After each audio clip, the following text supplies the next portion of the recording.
very nice of you folks. I was. Oh, I wanted to tell. I know what I wanted to tell you.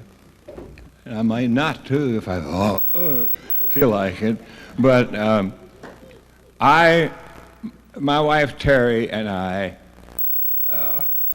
celebrated our 40th. No, we didn't. Last May the 13th, we celebrated our 41st wedding anniversary. I said, well, thank you.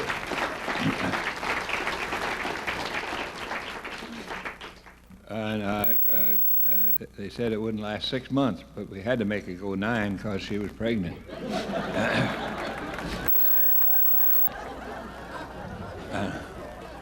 And she said to me one night, "Hon, I think the baby's coming." And I looked out the door. I didn't see a child in the neighborhood. But anyway, I said we celebrated, but we had a couple of folks over. I think that did it. And we went to bed rather late that night. And I was lying there looking up into the darkness, thinking like a man would at a time like that about his wedding night and the natural things, that married couples think about when they're married.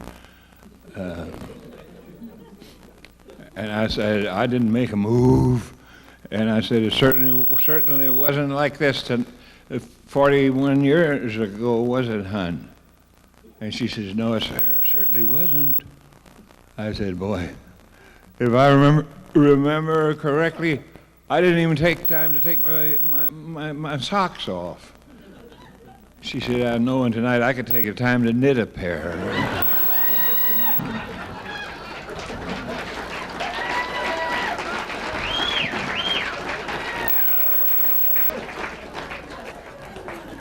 My brother-in-law, Frank, called me up one day and said, will you come over and help me? I said, sure, what's the trouble?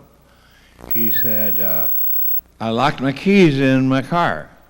I said, yeah, I'll come over right away. He said, well, hurry, because it's raining and the top is down. He was riding down a highway in New York one day and speeding, and the police started after him, and he kept speeding up, and finally they caught him and pulled him over. Said, didn't you hear the siren and see the red lights behind you? He said, yeah, I saw them. He said, why did you keep speeding up like you did?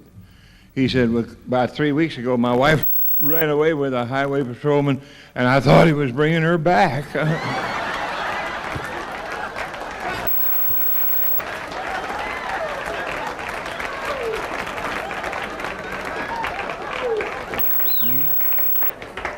Riding down the highway with Boyd, the producer of this, what we're doing, and we saw a car zigging and zagging and zigging and zagging, right in front of us, and pretty soon that car just boomed right over in the ditch on its side, and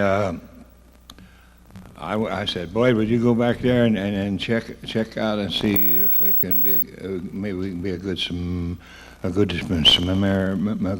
nice guy, And he went back and he looked in and the window was open and he could tell that the gentleman driving in the car was a man of the cloth, and.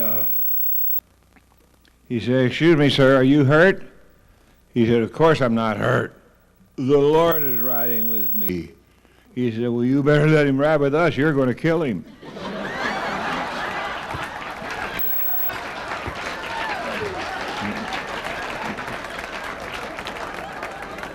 These three guys died at the same time and went up to the pearly gates and they saw St. Peter.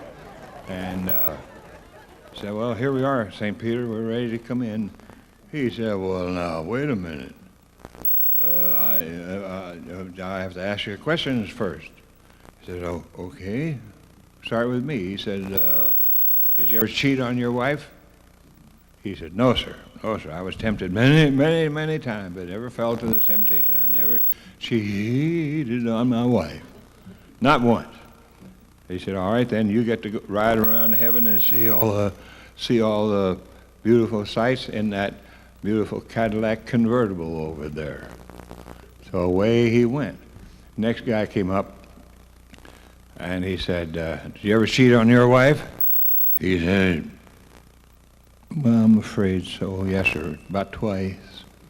I was tempted, and I went on through it about 2 times. He said, well, I'm sorry, you'll have to ride around heaven in that Volkswagen convertible. And he said, well, I deserve it, I guess. The third guy came up, he said, did you ever cheat on your wife? He said, heck yeah. Many times. If I was down there right now, I'd probably be cheating on her. He said, well, then I'm sorry, you're going to have to go around heaven and see the sights on that skateboard. He said, I don't care, it doesn't matter to me. So away he went, and pretty soon he saw the Cadillac parked up at the corner by the curb.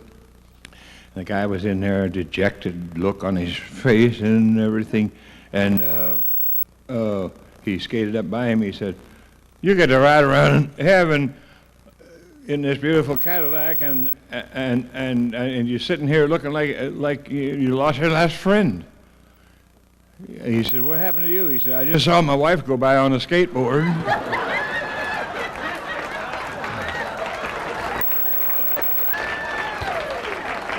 I don't know anymore.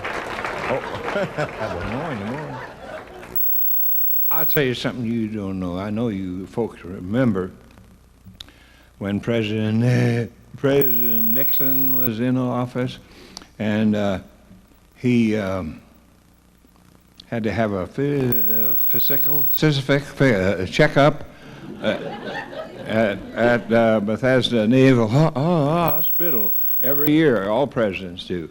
And he went in to have his checkup one time, and the doctor said, okay, Mr. President, get your clothes on and come in the office. I want to talk to you. He said, okay. So he went in the office. He said, what's the story? He said, you may be the healthiest president we've ever had in the White House. I just have to take one more test. And if it turns out all right, you will be the healthiest president we've ever had in the White House. So he said, I want you to take this little bottle, take it home. After dinner, don't eat anything, snacks or anything, and don't drink anything. In the morning, take this in the bathroom with you and bring it over to me later. And he said, and if it doesn't turn out cloudy, without a doubt, you will be the greatest, healthiest president we've ever had in the White House. Just as long as it doesn't turn out cloudy. And when the president went to bed that night, he was saying his prayers, and he said, dear Lord, please help me make this one thing perfectly clear.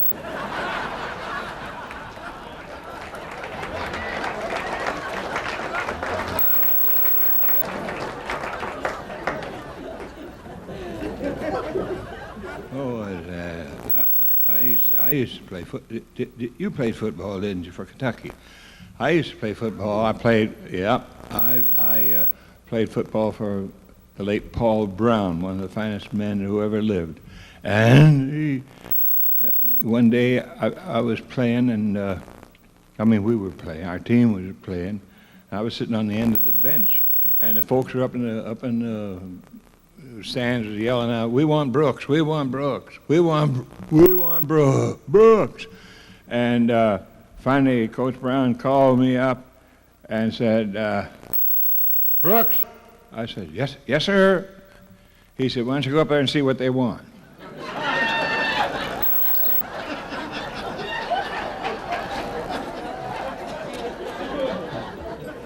He came in the locker room one day after we won a game. He said, I called his wife. He said, honey, we won today. She said, honestly? He said, that's beside the point.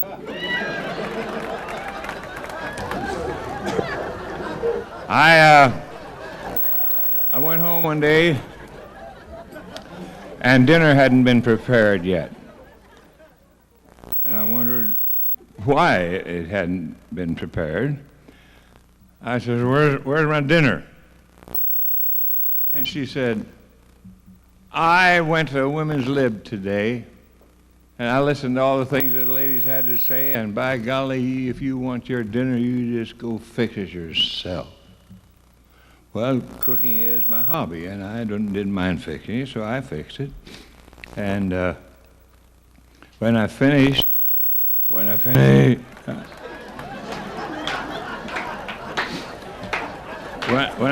my dinner, I said, "Hon, would you give me one of my cigars, please?" And she said, "What did I tell you a while ago? I'm women's lib from now until freeze is over."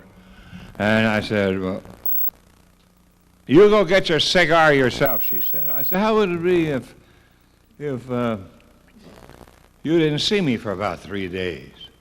She said, "That would suit me just fine." So the next day, Wednesday, she couldn't see me at all. Thursday, she couldn't see me. And Friday, she could just barely see me out of this one eye over here.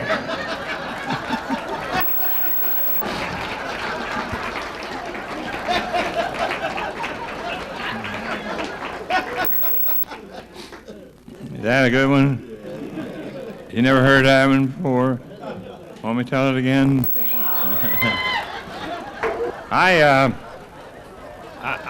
When I was in, excuse me, I was in Rochester, New York for a few years, and I was a disc jockey. And one morning I got a new sponsor, Orange Tang. I remember that, and I remember having that at home, and it was good. I liked it very much. You ever have Orange Tang? That's nice. Well, I liked it very much, but I decided to make my own. I made it out of prunes, and Orange Tang is wonderful, but I think a little prune tang goes a long way once in a while.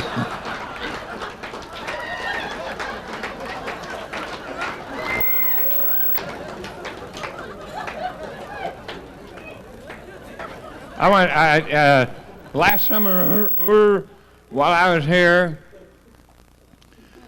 my brother Pleasant asked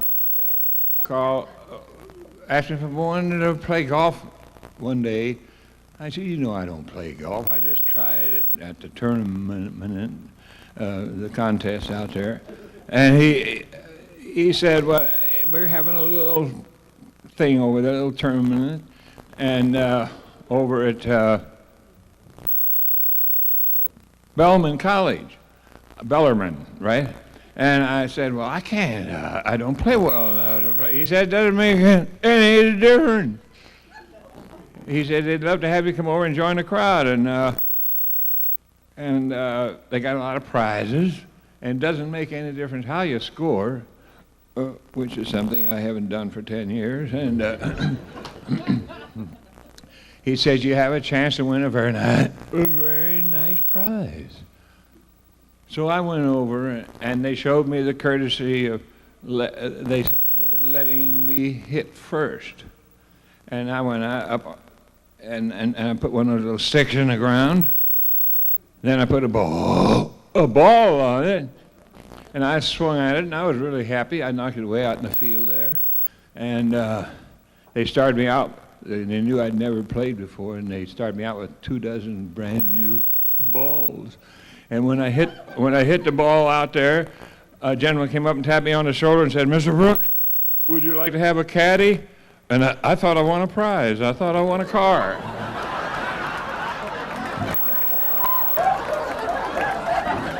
By the time I got to the 8th hole, I didn't have any balls left. And I looked at my caddy. I said, "You got to be the worst caddy in the whole world." He said, I don't think so, Mr. Brooks. That'd be too much of a coincidence."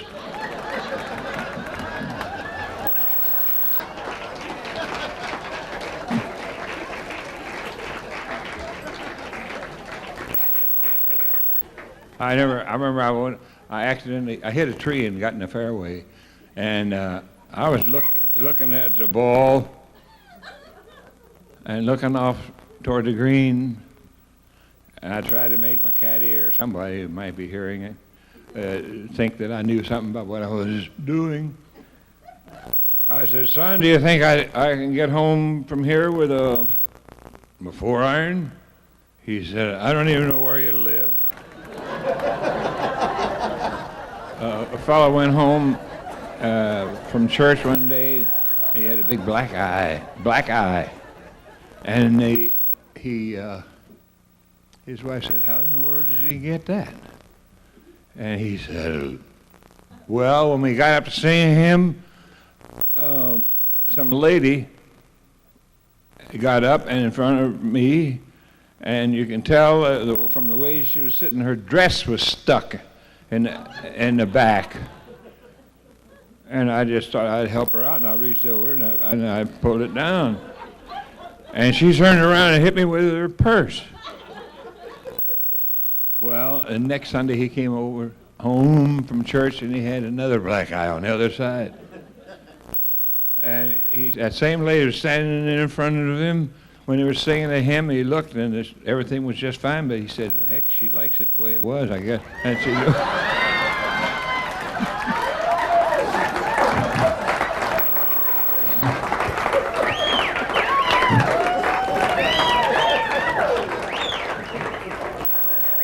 I was in the Navy, and one day I came upstairs from below deck, and I came up to the captain, and I said, Captain, is it okay if I go downstairs and get something to eat?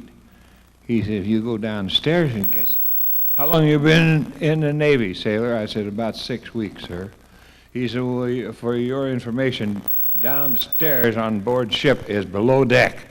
For your further information, that's forward, that's aft, that's starboard, and that's port. If you ever make another mistake like that again, I'll throw you through one of those little round windows over there.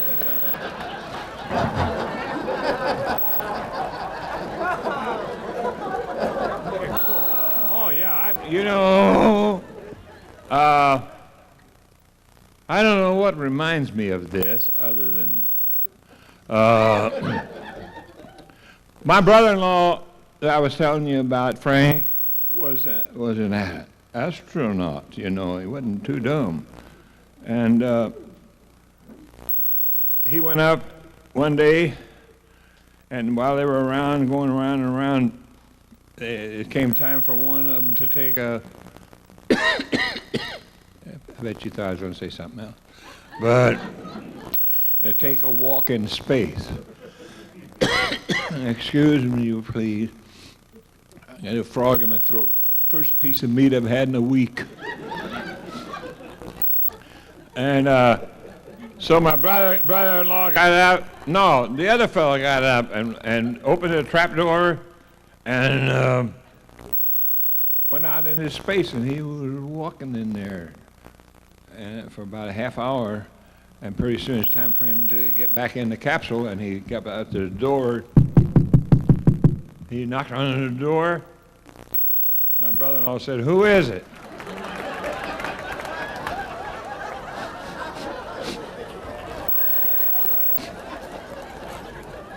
It was, let's see, he told me, we were at his house one night, he said, we're going to make a capsule to take us up to the sun. I said, what are you talking about? Sun. You'd burn up before you got halfway there. He said, no, we're going at night.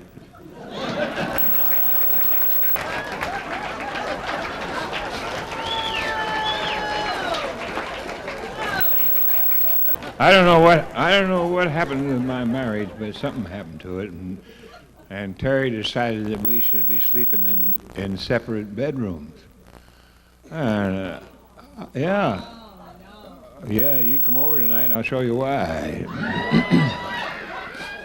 And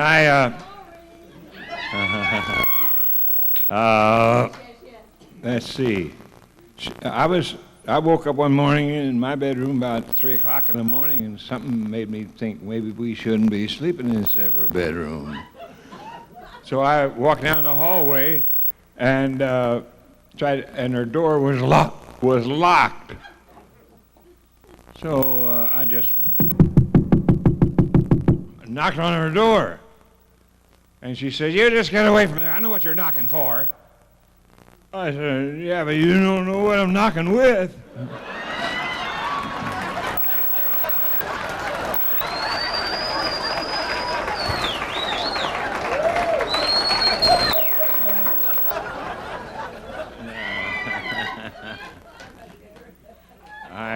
Let's see.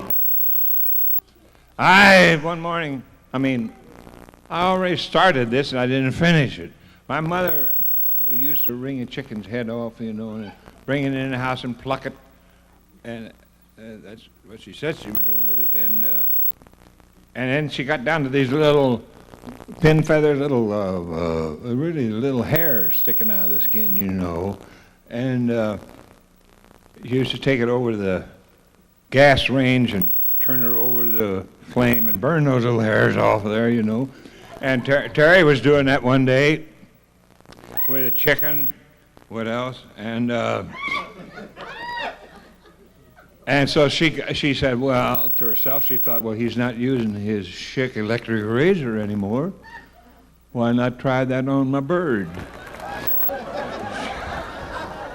So she went in and got my Schick electric razor, and she brought it in and ran it over the bird, and it worked beautifully. And she wrote a letter to the Schick Electric Razor Company and told them about it. And they sent a letter back to her thanking her for the idea and sent her a $1,000 check. And they said, from now on, we're going to have 3 razors on the market. We'll have a man Schick, a lady Schick, and a chicken Schick.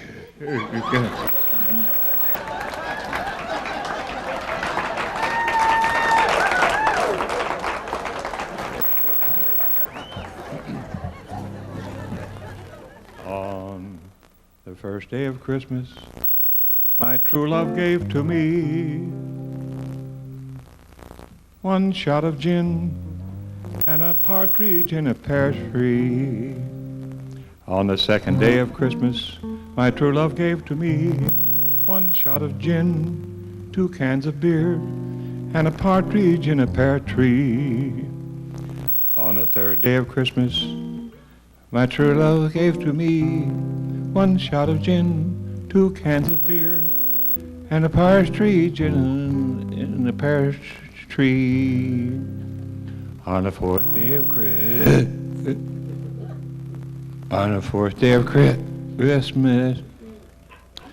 my true love gave to me 1 shot of gin, 2 cans of beer, 3 Burger King, and 4 glasses of wine, and a partridge in a pear tree. On the seventh day of Christmas, my true love gave to me 1 shot of gin, 2 cans of beer, a lot of peanuts and things, and a partridge in a pear tree. On the 9th day of Christmas, my true love gave to me 1 shot of gin, 2 cans of beer, 3 shots of wine, and a kick in the she told her mother, and a bird in a bush.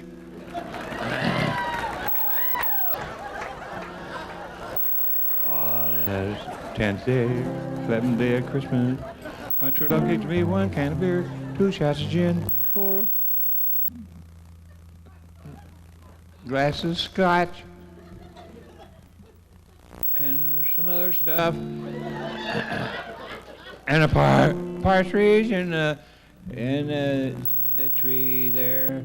And on the 12th day of Christmas, my true love gave to me all of those things I said before, and a turkey, a duck, And a partridge in a pear tree.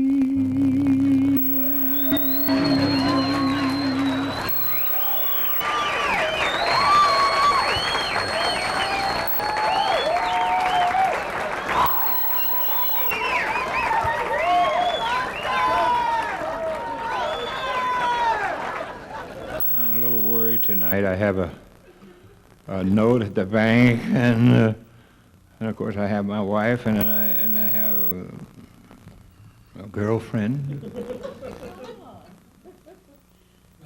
All three of them are 30 days past due.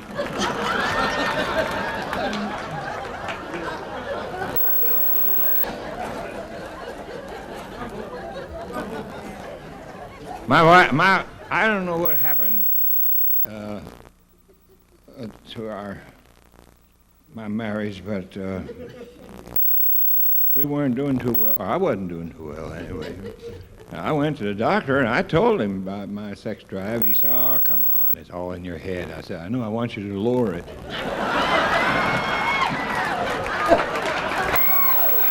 That'll come out. He, let me see, what did he say? Oh, about the circus. Yeah, I was telling about the circus, wasn't I? Well, I'd sit there many a morning on the curb and watch the parade go by, dreaming and thinking that maybe someday I'd grow up and be a clown in a circus. Of course, my dream never came true. It came half true. I grew up. And in fact, I did join a circus when I was about 21, 22 years old, and that's where I met my wife, Terry. We were aerial performers. We were known as Brooks and Brooks, world-famous aerialists. And I used to catch my wife in the act 2 or 3 times a night.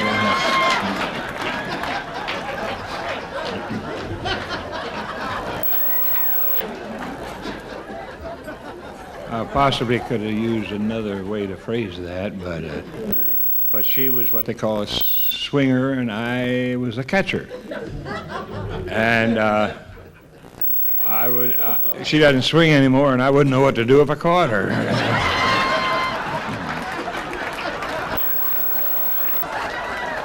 One day I was out among the cages where they caged the animals and kept them there, And there was a little boy there with a lady, and he wanted to see the monkeys, but there were no monkeys in the cage. At least they couldn't see any of them. And there was a boy cleaning up around there, and the lady said, "Son, why aren't there any monkeys in the cage?" He said, "Well, this is a monkey mating season. And they're up in those little hutches you see around the tops of the cages." And she said, "Well, do you think if I buy a bag of peanuts and shake them down here at the bottom of the cage, they'd come out?" He said, "Would you?"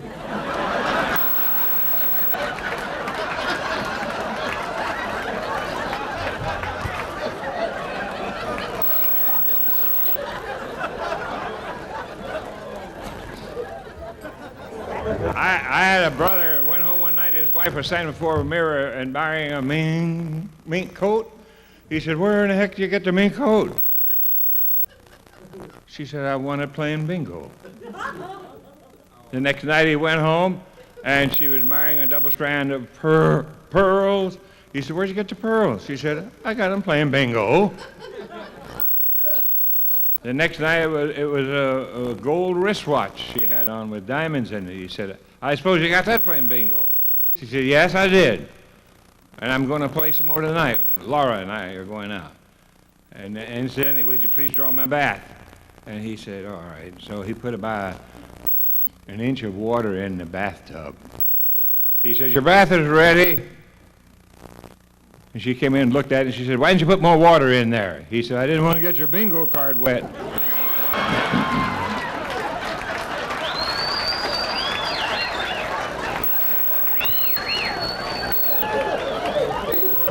I don't know what suddenly reminded me of this, but I'm thinking back to the Second World War. I was living in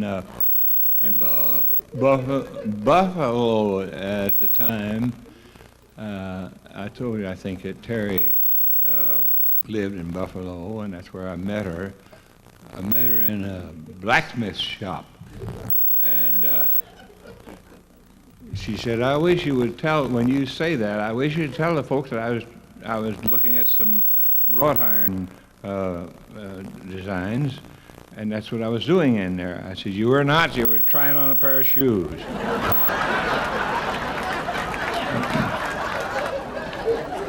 But anyway, that's where I got that little card. All you men must have gotten one. Some of you, not old enough to have gotten them, some of you. But it had on there, from the President of the United States. The greetings. The President of the United States requests that you go to the induction center on such a date for possible induction into the military service. And so, what the heck, I thought the President of the United States was nice enough to write to me. I ought to be nice enough to go down there and let him look at me. And I went down. A bunch of us fellas in my neighborhood got together and they picked us up in a great big bus. And they took us down. It was in the wintertime. And they took us down to the induction center. We got out, we went into the induction center, and we all sat down there waiting for whatever. And somebody, finally, I got to this doctor, and he checked me out and checked me all over, and looked at me, and he finally put a piece of paper down and hit it with a rubber stamp. And so he said, "All right, go in that door there, son." And I went in the other door, see another doctor. He said, the first thing it did was make us take off all of our clothes. And we were standing there in our birthday suits. You couldn't help but be reminded of that famous quotation, one of our great presidents, "All men are created equal."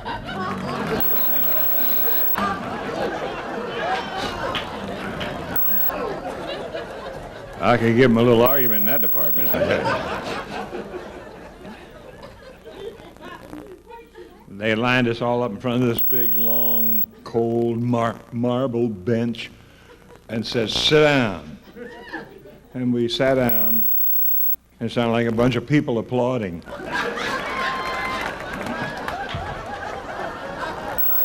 That was really cold.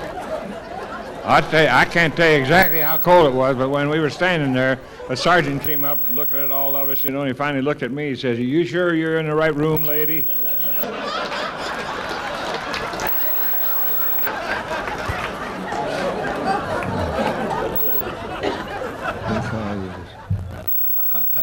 People who know me real well know that I have a very fine memory. I remember things that happened way back when I was 2 years. In fact, I remember one thing that happened before I was born. I remember going to a picnic with my dad and coming home with my mom.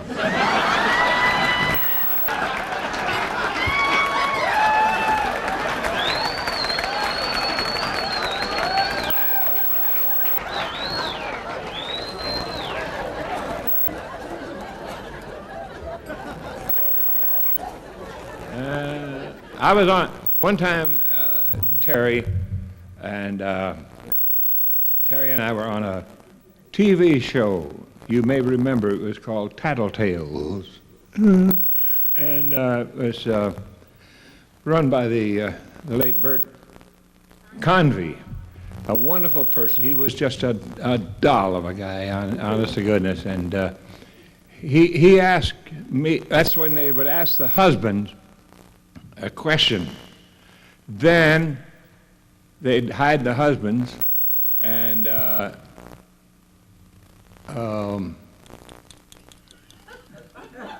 bring the wives out. And they'd tell the wives what the question was that they asked their husband, and asked the wife to guess how did your husband answer this question? Well, anyway, they said to me, during a romantic interlude, this is something I can't remember anymore, which do you prefer, the foreplay or the afterglow? I said, well, at my age, I don't have any time for any foreplay. And when the afterglow sets in, I'm sound asleep.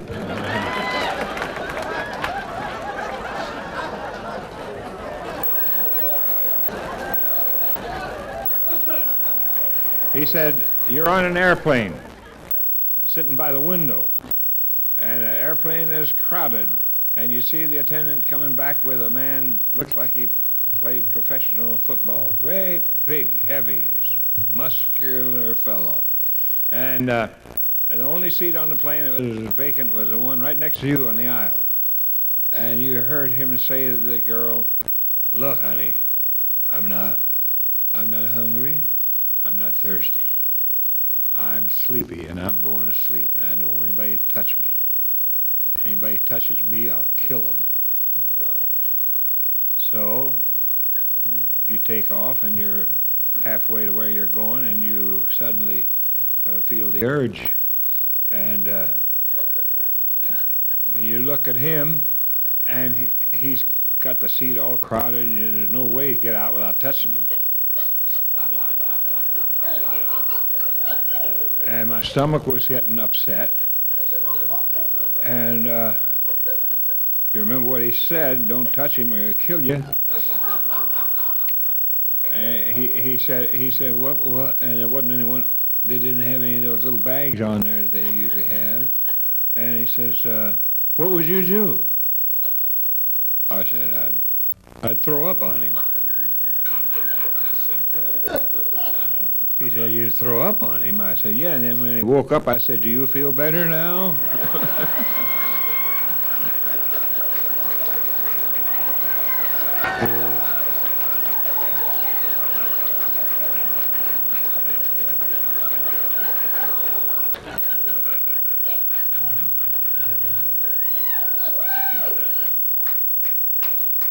We used to go to the Rams football game in California almost every time they played at home. And I was sitting there one time. We were sitting there one time, and I looked over at the aisle, and there were two nuns coming up. I had never seen any nuns at the game before, and they were in those outfits that have the big headdress that goes way out like that, I think this is a Mother Superior at the hospitals, you know, real wide. Someone told me it was the Order of the Coronet, and I don't know if that's so or not. But anyway, they came up and they walked into the aisle in front of our aisle, and they sat down directly in front of two guys sitting next to us. And they became a little unruly, I think, impolite, and one of them said, how you like that? You could travel 100 miles to see a football game, and you have to sit in back of something like that. The other one said, yeah, I'd like to get away from here and sit someplace else. And the other guy, real smart, he said, I wish I could go anywhere just so there were no Catholics around.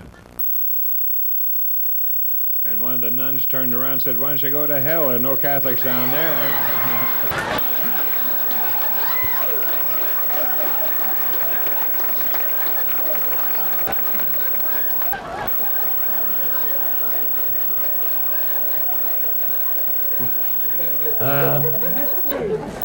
Do you know that there was a fellow, one day he was at a bar room, and he thought, gee, I haven't been to church for a long time.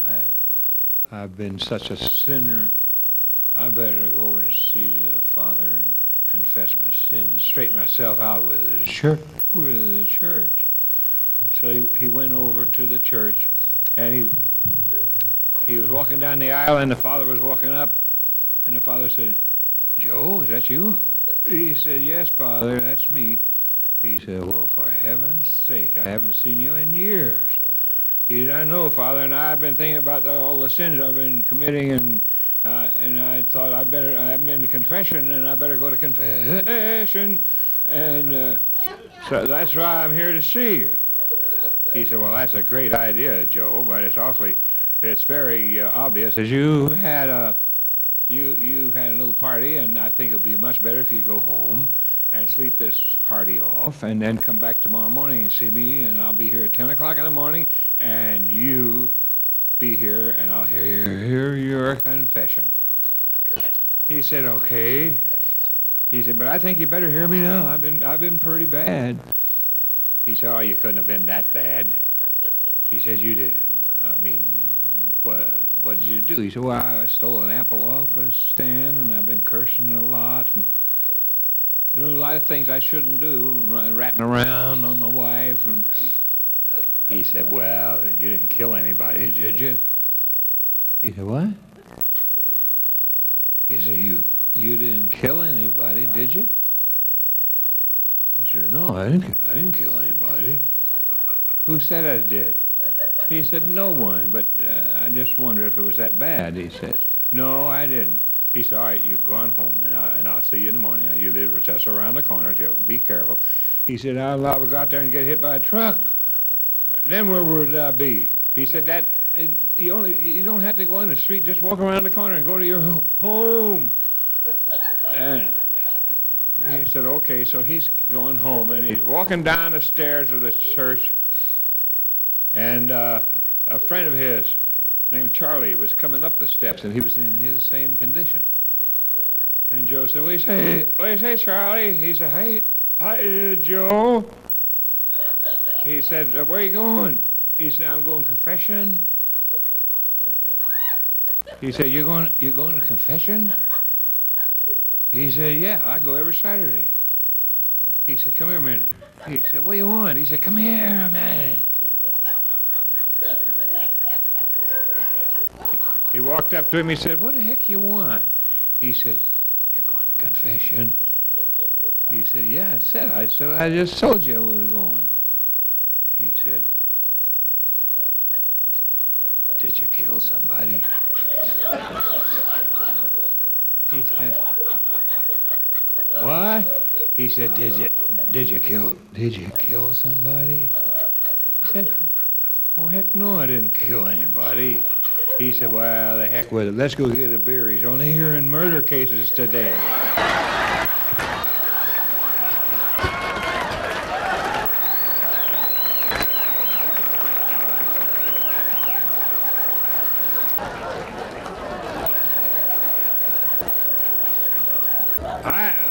My brother Tom, when he was well, he got married. Was it Tom? He got married to a girl about 21 years old, and she was about to kill him. It's a nice way to go, but I mean, yeah, he went to the doctor and told him. He said, "She's about to kill me. I can't take this anymore."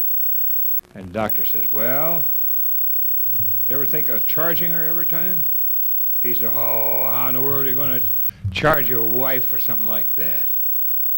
He said, "Well, if she's going to kill you, you might as well try it."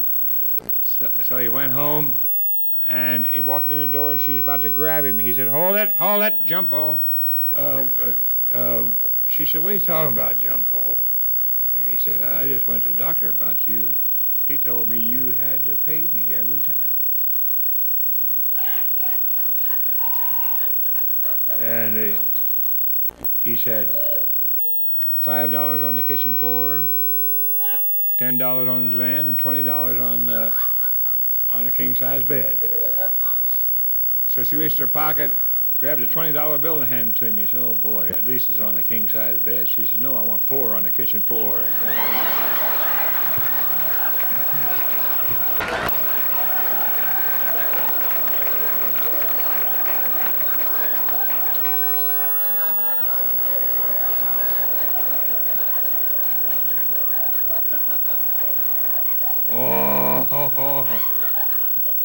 My brother Tom used to have a farm here in Kentucky, just a little bitty farm, but he grew, on that farm he grew apples and Tom grew apples and my brother Tom had this farm.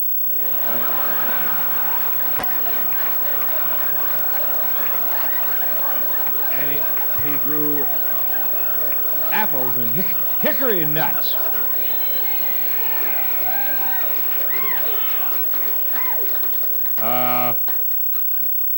And this past fall he had a wonderful harvest. Had barrels and barrels of hickory nuts and barrels of apples, and he kept them down in his cellar where it was kind of cool, and they would say nice for spring shipping, you know. And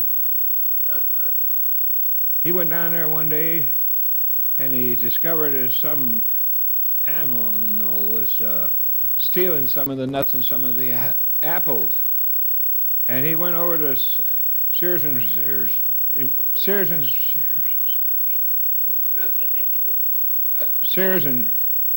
partner, and he bought a trap, bought 2 traps, one from each one of them, I guess. And he set one of the traps over by the hickory nuts, and one by the apples. And I was talking to him the other day, and he said he went down the cellar the next morning, and sure enough, there was a great big raccoon in one of those traps. I said, "Where'd you catch him, by the apples?" He said, "No."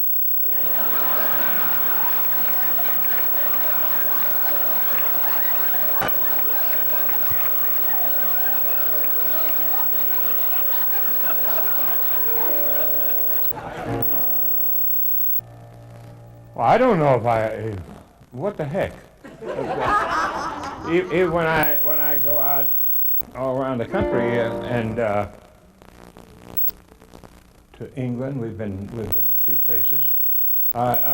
When I start to sing, I usually end my performance by singing a song or two, one at least. And I don't get up in the morning and go ah ha ha ha ha ha ha ha ha ha ha and all that kind of business. I don't train. I've never had any vocal training, and so I. And I don't know when I start to sing. I don't know if. What do you say?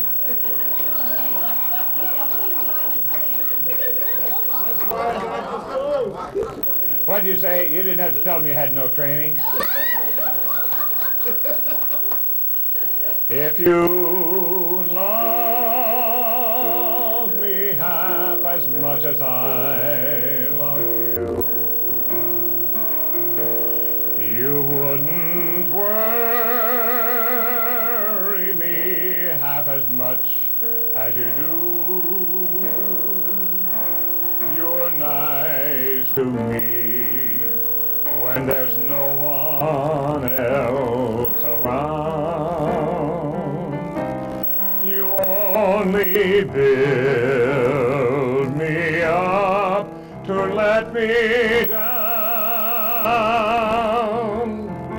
If you miss me half as much as I miss you, you wouldn't stay away half as much as you do. I know that I would never be untrue if you only loved me half as much as I love you.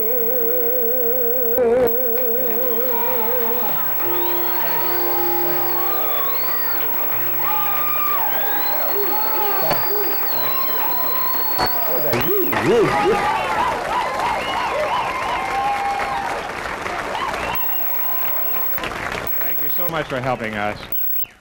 You helped us a lot with your applause and your laughter and what's her name?